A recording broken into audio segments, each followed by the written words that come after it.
Who was at church, just out of curiosity, this past Wednesday night, and they heard the prophecy about Jacob? It was a very awesome prophecy, and I love when, what I love about the Bible is that you can read the same scripture 2 different times, and God can reveal something different each time, and thank you so much, that sounds great. He can reveal something different in each scripture, and I just love that his word is living, and I love that his word is true. And that's the same thing with prophecy. Is what I love about prophecy is when it is God-given, it comes in and it can convict you. It can come in and reveal something to you, maybe about a story in the Bible or about yourself that you never even thought of before. And that's kind of what this prophecy that happened Wednesday night about Jacob was about. And it really was resonating inside of me. And as I heard that prophecy on Wednesday night and was praying about it, I'm like, man, I know that this is what I'm supposed to be talking to 412 about today. So we're going to talk a little bit tonight about Jacob. In Genesis 27:36, it said, and Esau said, is he not rightly named Jacob? For he has supplanted me these 2 times. He took away my birthright, and now look, he has taken away my blessing. And he said, have you not reserved a blessing for me? The Bible is big on names and their meanings, and I love it. But what I find so funny is that this day and age, we don't really name our kids, or we're not necessarily named because of a reason. I happen to be lucky because I liked the name Lael when I was 11 years old. I met a girl in California named Lael, and I met her and remember saying to myself, when I have a daughter, I'm totally going to name her Lael. I didn't even care about what it meant. Obviously, as I got older, I looked into the meaning, and it meant belonging to God, and I thought that was so cool because especially with the story and everything that going into the whole aspect of growing a human, as Billy would say, it's just a great thing to know that we belong to God. But I didn't really pick her name based on the meaning. I picked her name based on I just liked how it sounded. Now, thankfully, we don't live off of what our names mean because my name, Ashley, means from an ash tree. So I don't really know how cool that could be or what that would mean. Although one time I talked about this in the main church in an exhortation. I was like, yeah, my name just means from an ash tree. And this guy came up to me after service and told me this elaborate story about how I don't even know who these rowers are, but these rower guys or whatever. Oh, there it is. You guys saw it flying at me. But these rower guys who win always use the oars made from ash tree, and it talks about their strength and everything. So I thought that was cool, but back to the point is the Bible's really big on names and their meanings and who they were, and their name meant actually who they were, if you get what I'm saying. Does anyone have a name that means something odd? What does Billy mean? William. Lies. Aria, yours is cool, isn't it? Yep, yeah, Roar Judah. Yeah, my dad just talked about that at church. My middle name means bitter woman. Maria, that's my middle name. It means bitter. I'm from an ash tree, bitter woman. Cool. But anyway, so it's just very interesting to me how we got kind of away from that as things went on and names don't really have the meaning. But the Bible, again, was big on names and their meanings. So Jacob's name meant surplanter. He was a twin, and when he was born, as the mom was giving birth, Esau was coming out, and Jacob grabbed his brother's heel, and it says, I will call him Jacob because he grabbed Esau's heel, which sense means the word supplanter. So supplanter means to take the place of another as through force, scheming, and strategy, or the like. And it's very interesting because as we read the story of Jacob, or as we know the story of Jacob, he was a schemer, he was a deceiver, and he took someone else's place. Again, not only did the scripture that we read about what we're going to talk about is that he stole his brother's blessing. Not only did he steal his brother's blessing, but he also stole his brother's birth. I don't even know why 10 years later we can't get rid of these bugs. It's literally been 10 years and I don't know why they're still attacking me. You guys see it flying at me, right? Jake, it was on your head while you were singing. It was just eh. Oh, totally. He saw it. You're singing, it was just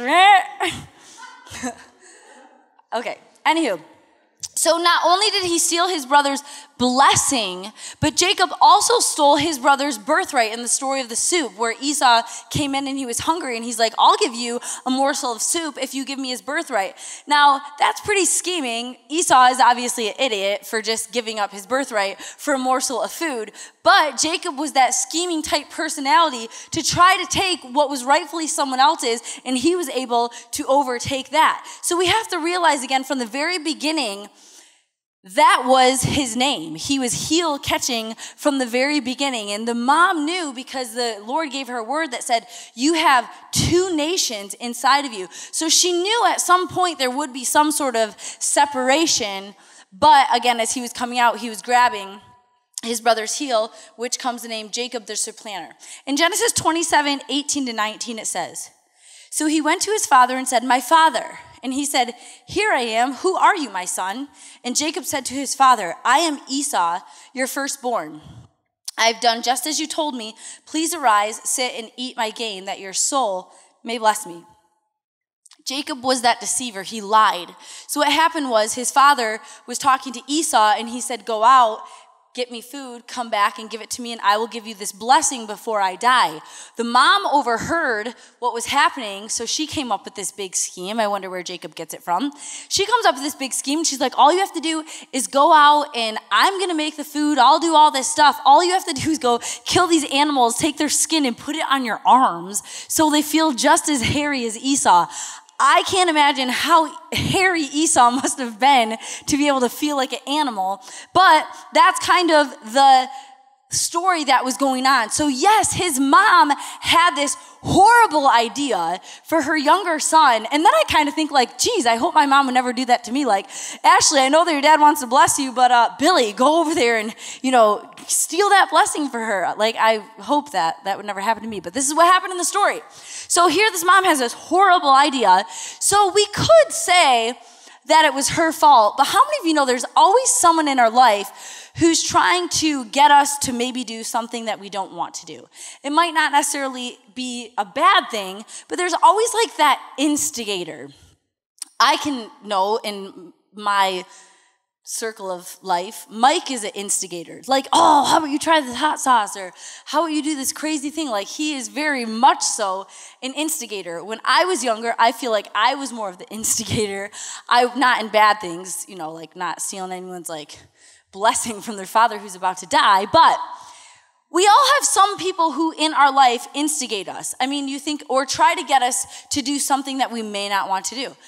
Lael doesn't like some foods, and it's like you are like, come on, like eat this food, and you're trying to get her. So she does this new thing where you give her food, and she goes, and I'm like, blueberry yogurt does not taste that bad, child. Like, come on, right? But how many of you know in those moments when someone is instigating us to try to get us to do something, we have the choice to say yes, right? Takes us back to the story of Adam and Eve. She said, here, eat this food. Everyone wants to blame Eve, but he had a choice whether or not he was going to eat of that apple. Jacob had the choice after his mom came up with this grand scheme of things to do this. He had the choice whether or not he was going to say yes or no. So we have to realize that his mom, again, was telling him to do something bad, but he had to make that choice. Jacob, in this story, in the story of Jacob, was obviously not okay with who he was. He was not okay with what he had. He wasn't satisfied, right? Because if you're completely satisfied in life, if you're satisfied with life and you're sitting here cooking this stew and someone says, can I have a bowl of stew? And you're satisfied with life, you're most likely not going to say, if you give me your birthright, right? If you're satisfied with life, you wouldn't have to charge someone their birthright for a morsel of stew, right? So Jacob had this issue where it seemed like he was never okay with where he was at in life or with who he was called to be. Oh my gosh, I can't even. Huh? Come on, flies. It flew like at my face. So here you have, again, I'm sorry. God is testing me. I'm trying not to move and then it flies in my face. I'm so scared of bugs. So here you have Jacob, someone who may not have been okay again with who he was or where he was at in life. Just again with the blessing. How many of you know that there is a blessing, especially in this Old Testament, and you realize that the firstborn, they had that blessing. If you think about the story of Abraham, he had a child that God said, this is the child of promise. And he's like, well, I'm going to make this situation happen over here. And he's like, that's cool and all, but the child that I picked to be the child of promise, he's still going to be the child of promise. So here you have the firstborn who the father wants to give him the blessing before he dies. And Jacob comes in and swoops in and tries to be the one to steal that blessing. So why couldn't Jacob have just been okay with who he was? And we know from the very beginning, it says the older will serve the younger. So we knew from the very beginning when it said there's going to be two nations inside of your womb. There are two nations inside of your womb. It says the older will serve the younger. God already had a plan set in place, but Jacob had to go about it his own way. Jacob had to be the one to steal the birthright. Jacob had to be the one to steal that blessing. He couldn't just let it happen, but he had to make that happen. So again, Jacob didn't really know who he was, or he wasn't really okay with where he was at in life because he was trying to make God's plan happen for himself in life. And that's what we do a lot in our lives is we're not okay with who we are, or we're not okay with where we are in life. So we want to make life happen. God might open this door, but we're not okay with this door because it might make us uncomfortable. We're not okay with this door because it might not have opened in the timing that we want. So instead of waiting for this door that God is going to open, we start banging down this other door and say, God, I'm not going to wait for you because it seems like forever. How many know God doesn't wear a wristwatch? I don't think. He doesn't go in the calendar year. How we work in a calendar year, how we work in a day, in a 24-hour, 7-day-a-week type thing. So sometimes we get impatient in trying to wait for his full plan to come together for our lives, and we're not okay with where we're at. So we try to make this happen instead of being patient. So in the prophecy Wednesday night, he was talking about Jacob being the deceiver. He was talking about Jacob not really knowing who he was, because when his father asked him, who are you, my son? He said, I'm Esau. He couldn't even tell his father who he really was. He had to pretend that he was his brother just to be blessed in his life. He wanted to be someone else. God knew who he was. God knew who he was going to be. God knew that the older was going to serve the younger, but again, Jacob could not wait for it to happen in God's timing. But we have to realize that we don't need to go about the call of God on our lives by trying to make it happen in a certain timing. We don't have to make it happen in a certain way. If God says, hey, I have this place for you over here. This is where I've called you to be. Just be patient. I'm going to be working in you this process. And it's like, well, I don't want to be patient, so I'm just going to take this job over here. God, why are you taking forever? And we try to make things in our life happen. But God has this call on our life that's going to happen, but sometimes we have to endure the process. I say sometimes, most of the time, it seems in my life, he's always working patience in my life. I'm the type who I just want it to happen. I just want to put my Christmas tree up. I know it's only October 20-something, but I just want, I want fall to happen when it's, it's like, the minute it says it's supposed to be fall, I don't want 80-degree weather anymore. I don't want to take my sandals back out. I like things to happen in my own kind of timing. God doesn't work that way.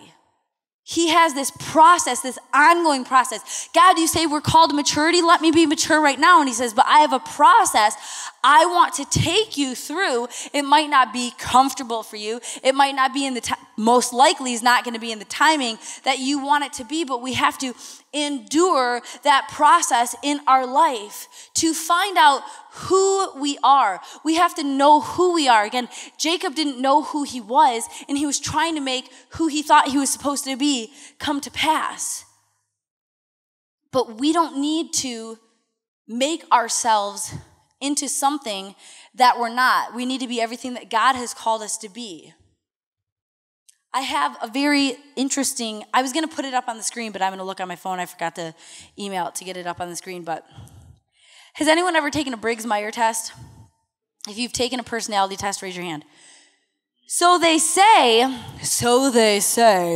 to have someone really close to you, like a spouse, take the test for you and see if the results come out differently.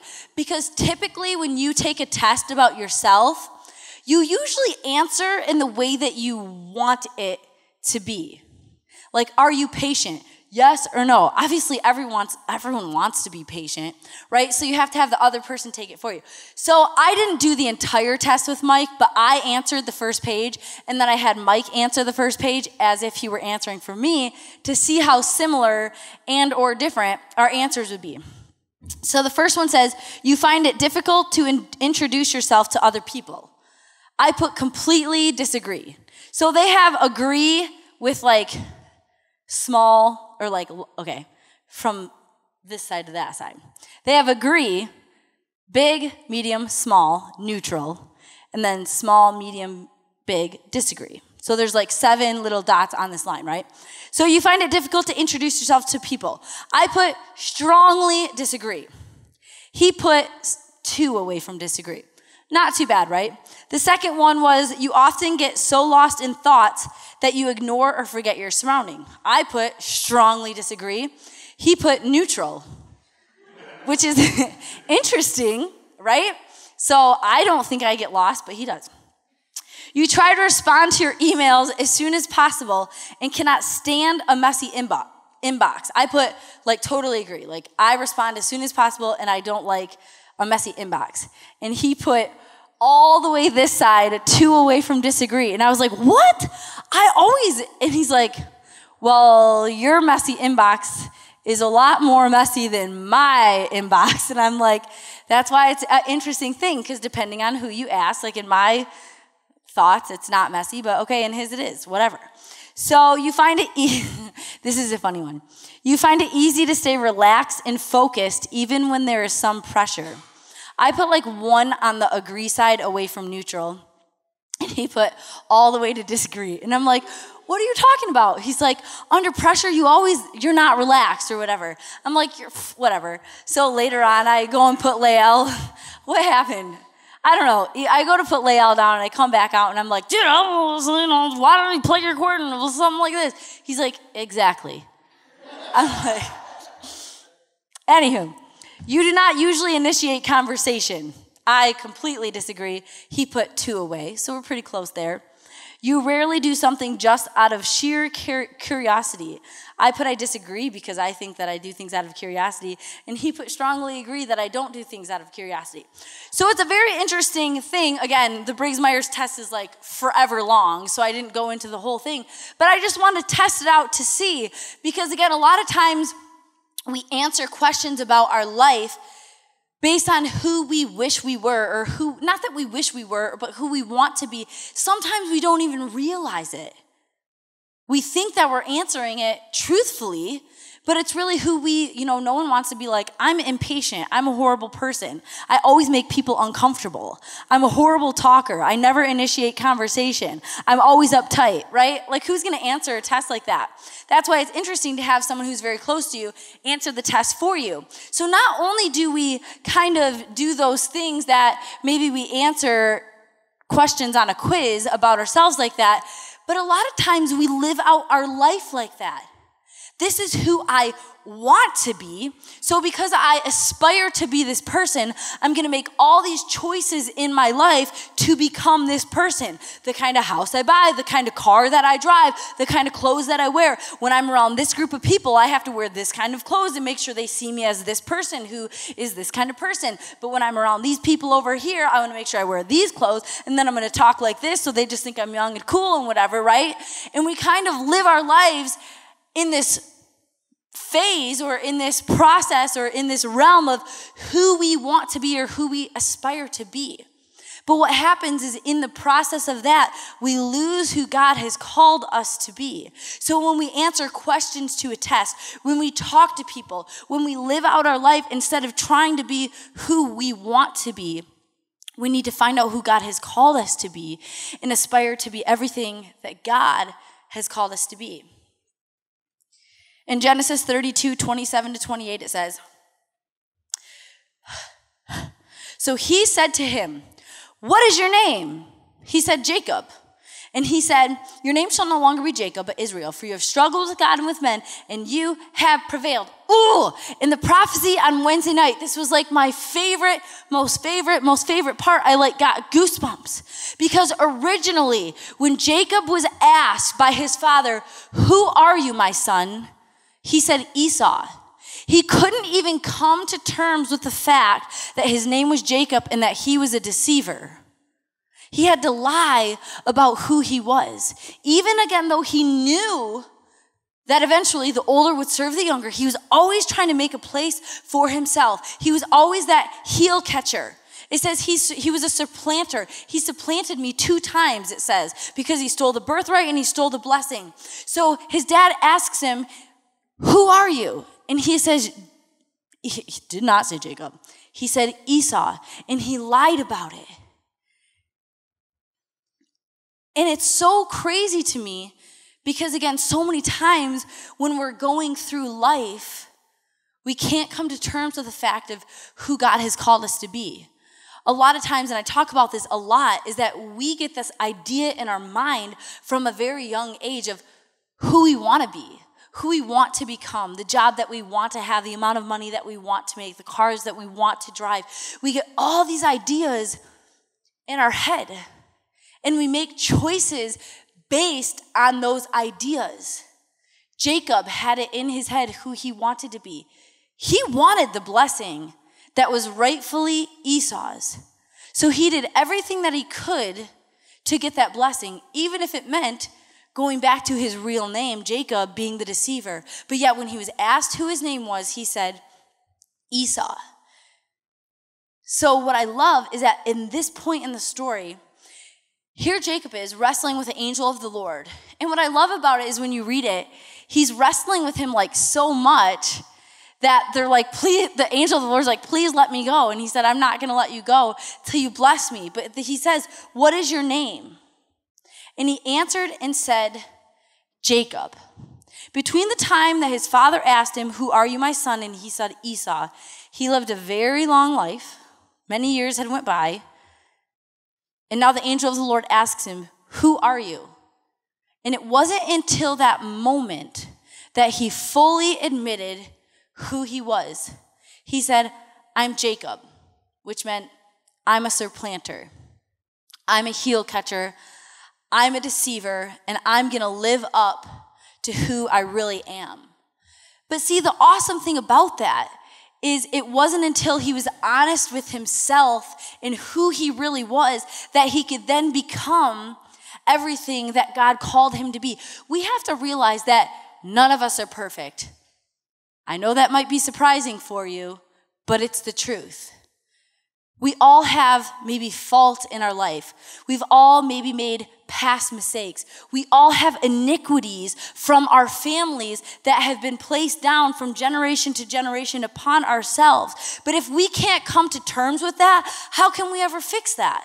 If we say, I don't have any iniquities. I know my family's all alcoholics, but that's not going to happen to me. I'm just going to go out and drink anyway.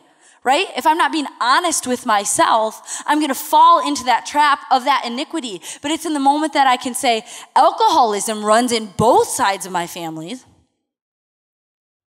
I don't want that for me. I don't want that for my children. I can come to terms with the fact that, yes, that is an iniquity that runs in my family. So I'm going to choose today, no, I'm not going to let that come into my life, and I'm not going to carry that on to that next generation. But if we just ignore the fault, if we ignore our past mistakes, if we ignore those iniquities, we can never really own up to who we are, thus never becoming everything that God has called us to be. And that's why this prophecy, and I was trying to find, and I don't know if maybe someone out there even knows, but I was trying to find if they put the whole, the prophecies on it. I couldn't find it. It only starts from when my dad starts preaching on Wednesday night, because I was hoping to be able to play it tonight. But it was just so awesome because we all have an identity. We have a natural identity because we identify ourselves with our parents, we identify ourselves with our family, we identify ourselves with our surroundings, the type of school you may have grown up in, the type of community you may have grown up with, the people that you grew up with. All those different things kind of play into our natural identity, but then we have this identity that God has called us to be. Now, the natural side 100% plays into who God has called us to be. Jacob, from the very beginning was that heel catcher. She knew it from the very beginning. And what I think is so funny is because the way that my pregnancy was the first time is totally like who Lael is today. I was like, of course she would come 5 weeks early because she's the most impatient child right now. If she's like hungry, it's like, I start like, she can hear the bottle like shaking the formula in it and she's like, like she just goes crazy, right? She wants things the way that she wants them. So we have this, again, this natural side that does play into who we become spiritually, but we have to accept all those things in our lives, and again, in that moment, we can become everything that God has called us to be, and that's what happened with Jacob. When he was truthful and said, not I'm Esau, but he actually said, you know what, I am Jacob. I am the deceiver. I am the heel catcher. That's when he was able to become everything that God called him to be. The first time, again, Jacob was asked his name, he lied. The second time, he was honest. But in that moment, God said, when he was honest, in the moment God said, you shall no longer be Jacob. Your name shall be Israel because you have struggled with God and men and have prevailed. We all have an identity. We have to realize that. But who are you going to identify yourself with? Are you going to identify yourself with the people around you? Or are you going to strive to become everything that God has called you to be? And again, to become everything that God has called you to be, you have to be honest with yourself. Don't take that Briggs Meyer test and answer all the questions with who you wish you could be. But we have to be honest. Am I a liar? Am I someone who causes division between people? Don't pretend that you don't, but be honest with yourself. If I'm that person who causes division between people, God, let me bring that to you tonight so you can work that out of me. Am I someone who talks about people just for the fun of it? Am I the person that talks about people just to make myself feel better?